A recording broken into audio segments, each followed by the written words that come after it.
హైడ్రా పేరుతో హైదరాబాద్ నగరంలో వినాశనం జరుగుతోంది. కట్టుకున్న కలల నివాసాలన్నీ కళ్ల ముందే సిమెంట్ కుప్పల్లా మారిపోతుంటే పేద హృదయాలు దీనంగా రోధిస్తున్నాయి. ఫస్ట్ హైడ్రా వచ్చినప్పుడు ఒక నెగిటివ్ ఇంప్రెషన్ అయితే వచ్చినమాట వాస్తవం. రేవంత్ రెడ్డినే కదా పైనుంచి ఆర్డర్ వచ్చిందని చెప్తారు వీళ్ళందరూ. ఇంట్లో నుంచి సామాన్లు పడేసిర్రు, అన్నం తిండి తినలేము, మొత్తం బియ్యం కూడా దాంట్లోకే పోయినాయి, మా బుక్కులు కూడా పోయినాయి. మేము ఇప్పుడు ఎలా చదువుకోవాలి మేడం? నిలబెట్టడం చాలా కష్టం, పడగొడతాం ఒక నిమిషం. 3 సంవత్సరాలు సంది రూపాయలు అన్నీ ఉన్నాయి. లేనంటే ఏం లేవు. ఇచ్చేది వాళ్ళు, కూల్చేది వాళ్ళు, చంపేది కూడా వాళ్ళైతే బాగుండు. చంపేయండి వదిలిపోద్ది.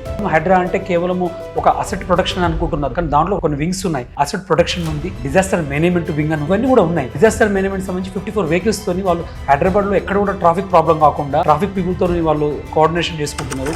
వాటర్ లాగింగ్ ఎక్కడ అయితే ఇమీడియట్ గా వాళ్ళు అక్కడికి వెళ్ళిపోయేసి వాటర్ క్లియరెన్స్ చేస్తున్నారు. కరోనా వచ్చినప్పుడు ప్రతి ఒక్కరు ఇంట్లో డాక్టర్ లాగా అవగాహన వచ్చింది. హైడ్రా రావడం వల్ల రియల్ ఎస్టేట్ సంబంధించి ప్రతి ఒక్కరికి అవగాహన వచ్చింది. ఏ విధంగా అంటే బఫర్ జోన్ లో కొనకూడదు, లేదా నాలా పక్కన ఉండి కొనకూడదు. చాలా నాలెడ్జ్ పెరిగింది. కాబట్టి మనం అందరం కూడా హైడ్రాకు థ్యాంక్స్ చెప్పాలి. సో హైడ్రా వల్ల రియల్ ఎస్టేట్ పెరుగుతుంది తప్ప తగ్గే అవకాశం లేదు.